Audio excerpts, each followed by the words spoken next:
Yo, it's Guido coming at you with a Tactics Talk. Thanks for tuning in, guys. One of the last pre-1.0 replay analysis I'll do. After this, everything will be better, right? On this episode, I have Banziduck in his Object 257. He's on highway. He's going to illustrate a point that I make over and over again, that getting back to cap is very important. So let's take a look at this. They are completely invested in the town down in the southeast. You can see there's an AMX AC-48.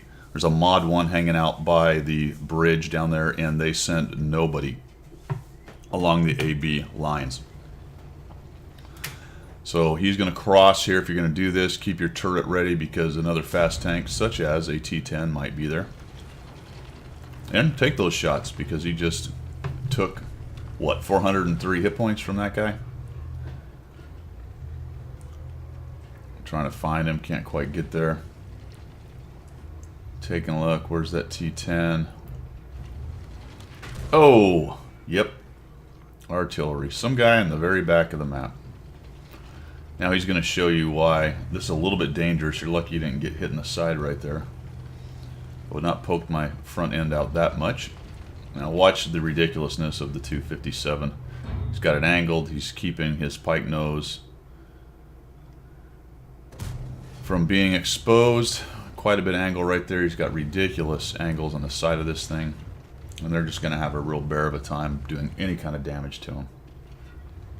And this is a tortoise, mind you. That's bouncing. Not as surprising with the Super. There's an IS-3 back there, but he's not really doing much. Continues to side scrape here. So take a look at what's going on in the north. Tries to track the tortoise. I don't know about that, Bonzi. I mean, I don't think you're going to out DPM his repair or out reload his repair. And just sitting there lets him really aim in. So I think I might have stayed with just moving a bit, side scraping and whatnot. As it is, it's a 257, so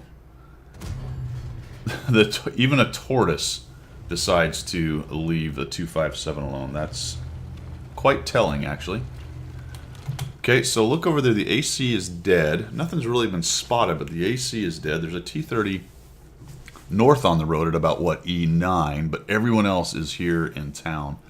And it's fairly even as far as kills go, but based on what's going on, you can tell that there's quite a few of the enemy tanks, at least 3 of them up there, potentially more, who may be headed towards the cap at this point. It won't take them long to figure out that there's really nothing there. It is a pub match, so it'll take longer than you might expect, but eventually even a pub is going to realize there's just nothing up there at A1, A2. Somebody is going to get brave and cross, and they're going to realize, counting noses here in town, that even if there's somebody back at cap, it's not many somebodies. And guess what? There's the Type 59. And this now comes down to an interesting question of timing. It looks like there's still a scrap down here. But if you look at the number of enemies and count noses, there's the T-10, the Super Pershing, the Centurion, T-34, and that's about it. And they are well outnumbered. So the time to go is now, especially now that Type has been lit up back there. So we're going to hang out. We'll wait for that one last shot in the T-10. Type is killing off our artillery. Get a shot on him. Let's see if we can do something else. And it's about this point that Bonzi goes, oh geez.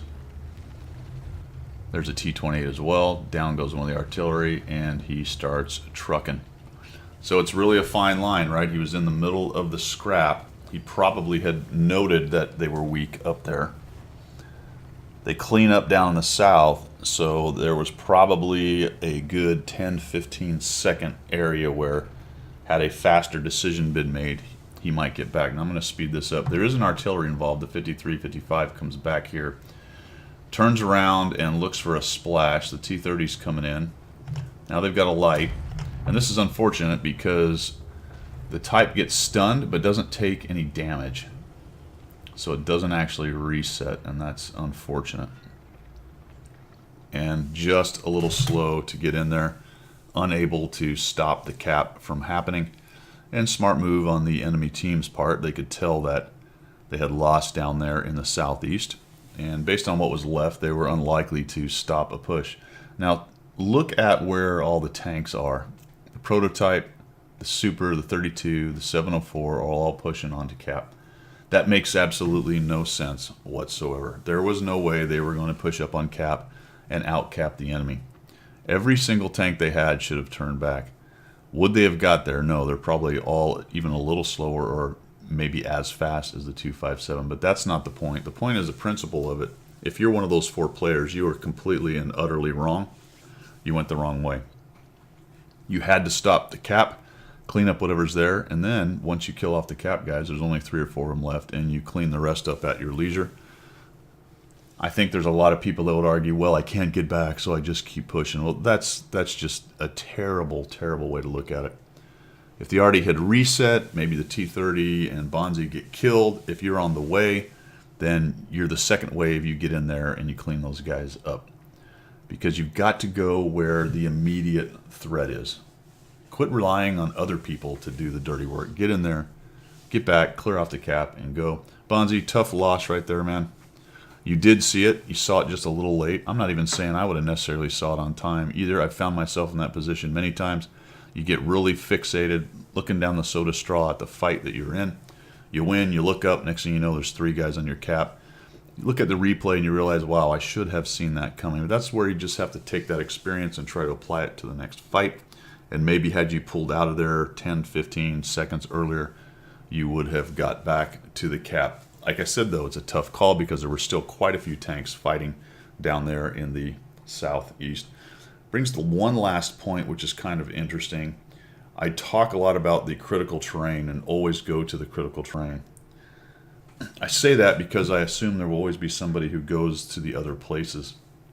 I try not to go to the secondary fighting area, but in this case, would have been nice had there been somebody up there. Unfortunately, the mediums and some of the others that usually go that way didn't end up doing it.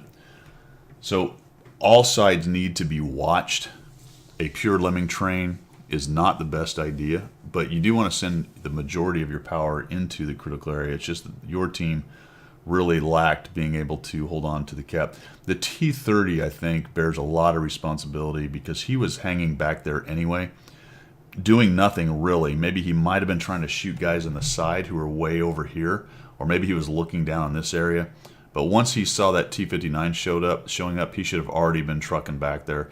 And more than likely, he could have kept those guys busy enough that you would have got there in time. So there you have it, man. Tough loss. All right, guys, I hope you learned something. Hope you like what you saw. Remember, we're just about done with the pre-1.0 replays.